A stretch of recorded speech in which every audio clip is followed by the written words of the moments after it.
He said he was back, and then he walked away again. So anyway, something's been on my mind for a long time, and when GM announced that they were going to try to go all electric by 2035 and carbon neutral by 2040, this really brought this back up to the forefront. And I thought it's something we should probably talk about and see if there's a way to address, because part of the reason for my channel is, letting people who I know see someone who has an EV and lives with it, and it doesn't seem like this foreign thing that some guy on YouTube has it, but who knows how much money they make? I'll never meet that person, whatever. And so I thought, well, this is a way that I can share my experience, and for the people who know me, it'll maybe normalize it, or at least give them, somewhere where they can go to ask questions. And I think that's why a lot of people do it. I started doing EV YouTube for the supercharger reviews. I saw the Minnesota and the Dakotas didn't have supercharger reviews on the Now You Know channel's supercharger map. And I thought, hey, we're being left out here.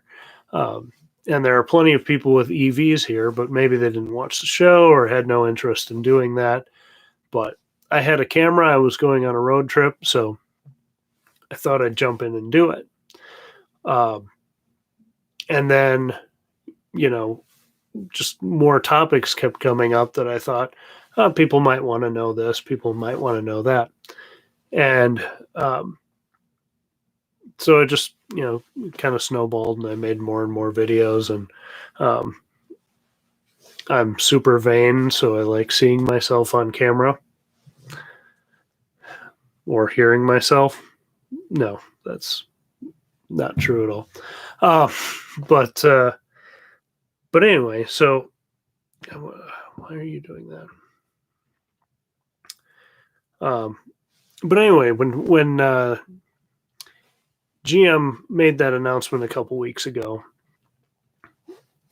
I started looking at some of the articles that were coming out about it. And of course, they kind of overblow things in the headlines. GM didn't say they are absolutely doing this. They said it's an aspiration. It's a goal they're going to try to achieve by that point.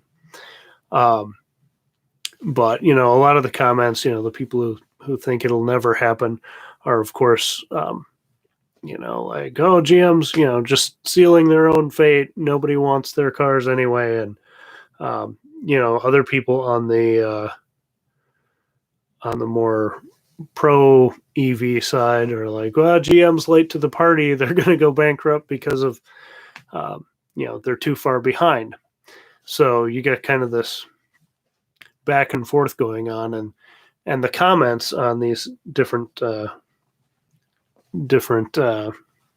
articles are pretty fascinating to read, but they get so repetitive because everybody thinks they're an expert. They ask the same simple questions that if you own an EV, you've heard a million times. But if you don't, maybe, you really are genuinely asking. So I was reading, I found this USA Today article, and the headline is, GM hopes to eliminate gas vehicles in favor of all electric vehicle lineup by 2040. And so I thought, well, USA Today, that's a pretty general, it's not like Inside EVs or Tasmanian or, some of those more in-depth, even Car and Driver, so this is just going out to everyone. So let's see what everybody has to say. So here's the first comment. Okay, so we don't use fossil fuels. Where do we get the fuel for making electricity to charge the batteries? And what do they do with the batteries when they go bad? Well, there's lots to talk about. Recycling batteries. Tesla's got a plan for it. There's other startups who are working on that. There's also second life options where batteries might be taken out of there's a stadium in Europe where a bunch of leftover Nissan Leaf or used up Nissan Leaf batteries basically power the stadium, and the battery packs at a certain point aren't able to maybe handle a car's quick load and unload of a charge, but they're fine for grid storage. So that's kind of a basic one. But there's a lot of talk. There's a lot of comments like this of where do we get the fuel for making the electricity? As if most places are burning gasoline or oil for their power. And I know that does happen in some places. I think Hawaii has, and some of the islands have diesel generators. But generally, power is coal, natural gas, wind power, and solar. Those are kind of the big hydro, I guess, is another one. So, there's all this question of where's the power going to come from? And Engineering Explained just had a really good video about can the grid handle all these additional EVs, and a lot of the comments are kind of to that point too, where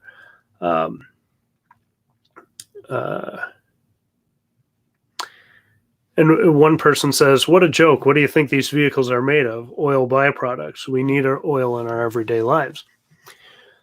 And that's something that when I did the Well Done Foundation series, kind of hit home for me too. This guy's being obviously a little snarky about it, but the plastics in the vehicles, the tires, there's a lot of oil products that go into vehicles. The question is, and kind of with the well capping and all that stuff, the question is, if we need oil for some things, and we know that, my wife works for a medical device company, and without the plastics and things in use for that, we wouldn't have a lot of life-saving devices, gloves, all the things that are essential. So if we need oil to do those things, and we need them for some essential plastics and things, then that's what we should be using oil for, not burning it up, to power vehicles. So that's kind of my thinking there is, yeah, we're still going to need oil probably for quite a while, but we don't need all of it, and we don't need to be burning it. We could reduce our plastic, our plastic consumption quite a bit as well. But I don't think most of it is being burned for fuel. But it's something we need to look at. Where can we reduce? Where can we cap wells? Keep those oil field employees employed. There's 3.2 million oil wells that need to be capped. Let's keep them employed, keep them working. It's going to take a long time to cap that, and that would just keep us at our normal level. If oil consumption goes down and more need to be closed or more run out, that number is going to grow. So I think there's answers there. Swore off GM in the 1980s, and I'll never be back. Nothing will be better than my 81 Impala wagon. Okay. They killed their GM killed their most attractive option, the Volt. The Volt was a really great looking car. I know they're switching to all electric instead of the hybrid of the Volt, but I thought that was a great looking car when it first came out. So I was sad to see it go. And I think hybrids are going to be, I'd love to see everyone switch to electric, but hybrids are going to be an answer for people for a while. Another common question: do you know what the cost to replace the batteries are when they're no use? I heard the cost is almost the same as buying a new car. Infrastructure needs to be updated, which it does. Um, and then the products and where they'll come from. Uh, why are there no American-made parts? This person doesn't realize that Teslas are built in the U.S. I just saw the comment come by up, but I'm going to have to check it on the second one. But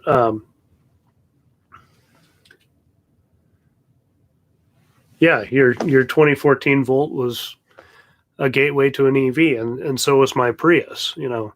Getting comfortable with that is the first step, and you realize, hey, why can't this all be electric?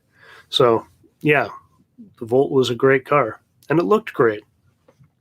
What do the costs be to replace the batteries when they're no longer in use? So battery costs continue to go down, and if they last 10, 15 years, as long or longer than a motor would in a car, in 10 or 15 years when you'd need a battery replacement, batteries are going to be significantly cheaper and better than they are now at the rate the technology is improving. Here's a common one too. We already suffer outages due to an overextended electrical infrastructure. In many places, with decreases in fossil fuel production, how can we possibly produce all the additional electricity required? So, that's a valid concern, but I would really recommend, and I'll put in the description after the stream is over, checking out the Engineering Explained video, because he talks about how with the time of use charging, electric grids work best when they can stay at a level, predictable rate, from my understanding. And right now, we have really low levels of consumption. Then everyone comes home from work and does their laundry, cooks, is running the air conditioner or heater higher maybe, and that electricity just peaks. And then 9, 10, by 11 o'clock at night, it's down in the basement because everybody's asleep. So with an EV and with the time of use plan through my electric company, Dakota Electric, you have 3 rates. And so you have a medium rate during the day, not too expensive, a higher rate in the evening when everybody's doing those things, and then a really cheap rate overnight. So you schedule your car to charge overnight, it's balancing out the grid, and you're getting cheap electricity to charge. So really slick system. And, like when other technologies arose that needed more power, the grids were able to scale.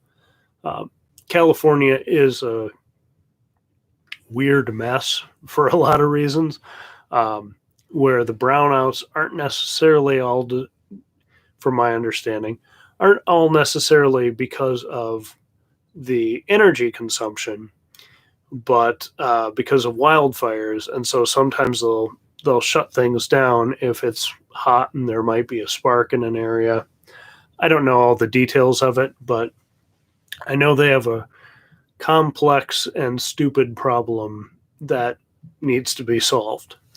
I'm not saying nobody's working on it, but the rolling blackouts in California are not because people are driving EVs. They're because of California's way of balancing their grid and their power company. And I don't know the ins and outs of it, so I can't talk too much about it. But from what I've seen, it's not just, hey, people are driving electric there, therefore there are brownouts. There were brownouts before. So, excuse me.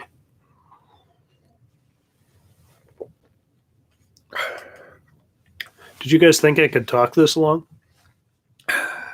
He just doesn't shut up. the battery in the camera will die before he stops talking. This person said would rather see GM invest in hybrid technology. They did. It was the Volt. It was great. They killed it.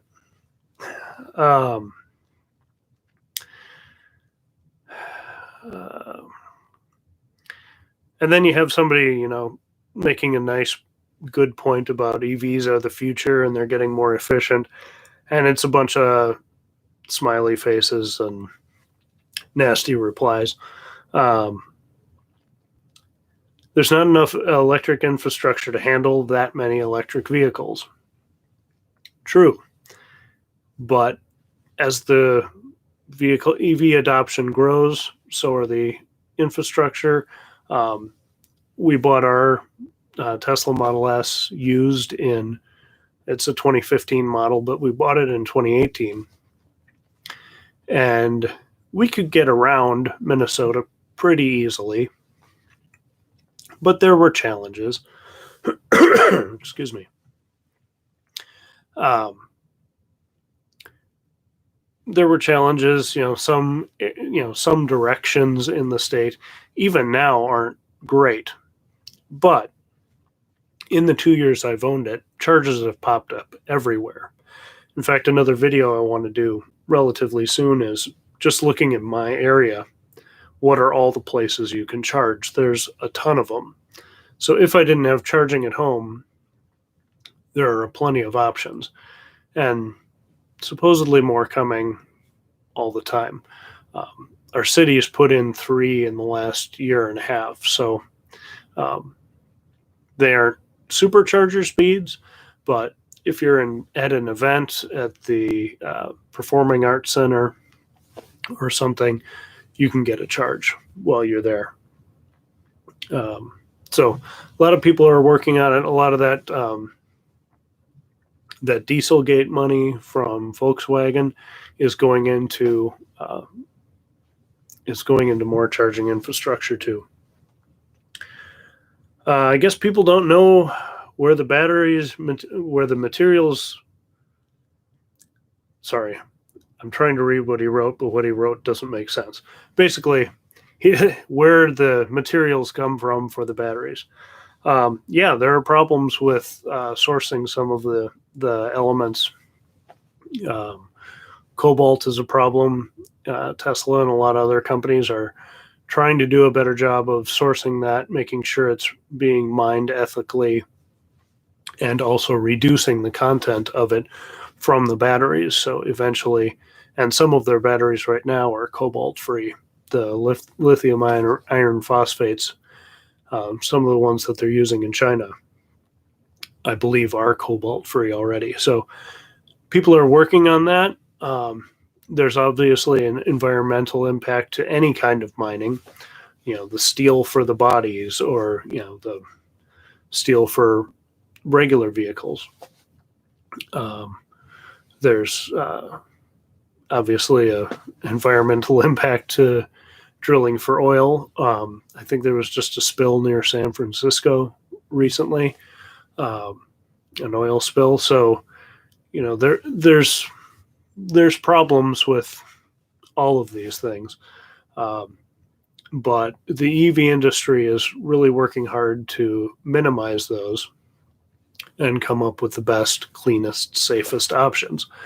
And because that's part of their mission statement, at least for Tesla, they're going to continue to keep pushing for better options there. Excuse me.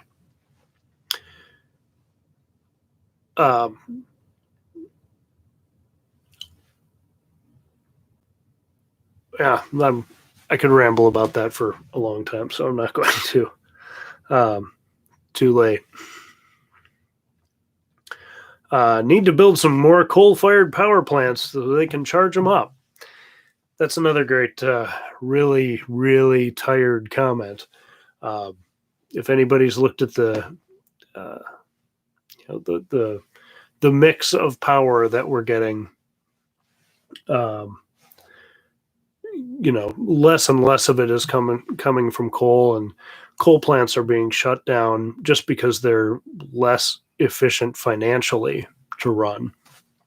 So I believe we had one, I thought it was in Minnesota, but I might have the place wrong. But they shut it down 10 years early because it's just not efficient. So that is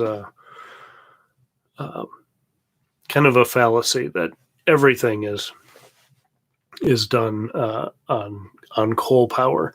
And I know in places it is, but still you're concentrating those emissions in one spot and using them, what emissions you have out of that power source is being used more efficiently than when you burn gasoline and drag it all over and have oil changes everywhere and need to deal with that waste oil and everything.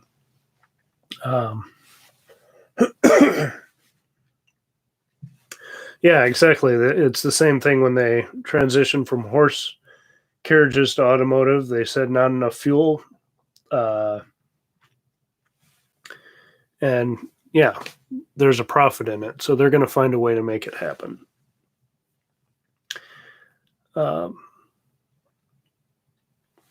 Yeah,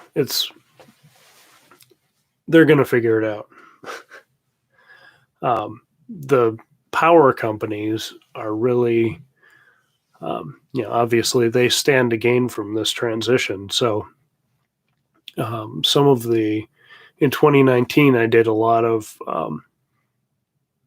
the Drive Electric Week events, and most of them were at power companies or sponsored by the local power companies because they know they can handle it.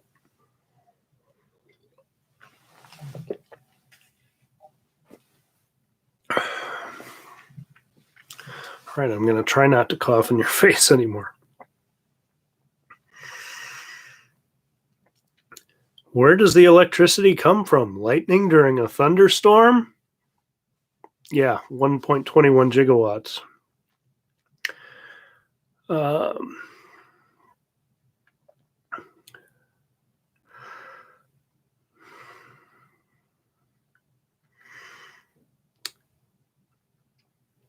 So we're going to play catch up to parts of Asia and Europe. They're way ahead in terms of the number of electrics and going up fast.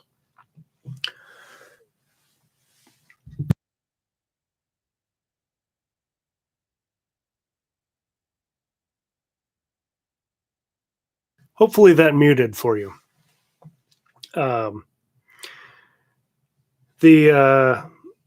Yeah, that's the thing. We've got the Clean Cars Minnesota thing going on. And the transition to electric is going to happen anyway. But we don't want to be on the tail end of it because right now, as EVs, really some great cars are being produced and coming out this year. And they are all going to China and they're all going to Europe. And they aren't coming to the US. And so, they've made it a priority. And then when they do come to the US, they're going to the states that require it. So, if we want to get that ball moving faster, and the more EVs we have here, the more there's going to be a push to build more infrastructure for apartments to start putting in infrastructure. The more of that, the better. And the faster we can make that move, the cleaner our air gets and the quieter our streets get, the less pollutants there are. I was in a parking lot yesterday, and we're at that time of the year where you can see the exhaust just pouring out of vehicles, and people leave cars running all the time, or one person stays in the car to keep it warm while the other person runs in. And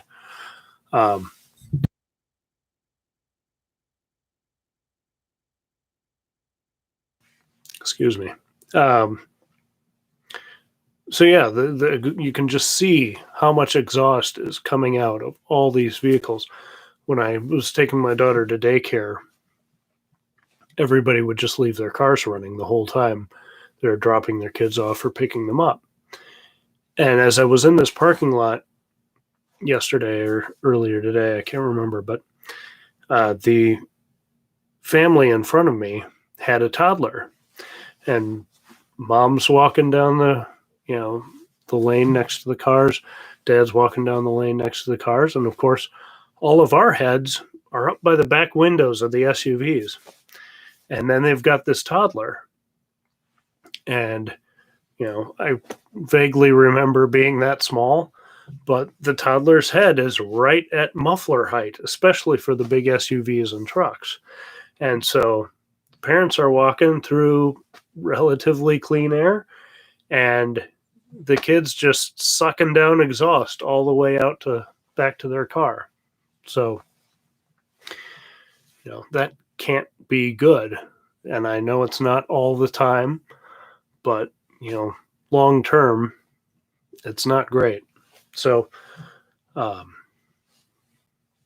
hopefully we can switch to electric, and that would be good for kids especially. I will never drive an electric car or anything of that matter. I don't know what that means. I mean, I get they're not going to drive an electric car, but I'm wondering if they're never going to drive anything for that matter. So, like, why point out you're not going to drive an electric car if you're not going to drive anything? But I think they're just saying they'll never drive electric, and maybe they never will. It's not going to be mandated, and it won't be right for everybody either. I was having a conversation with my mother yesterday, and I was giving her a ride in my car, and she said, so what's your goal? Do you want to see everybody driving one of these? And I said, well, yeah, eventually that would be great. But really, it's going to be a while before the big farm trucks, all the semis, all the little, mining vehicles. I know there are some of all of those, but it's going to be a while before all of that stuff transitions. But if you have a farm or something, chances are you have a truck or two that does the work, and then you have a sedan or something for running to town. And I'm running out of battery, I see. But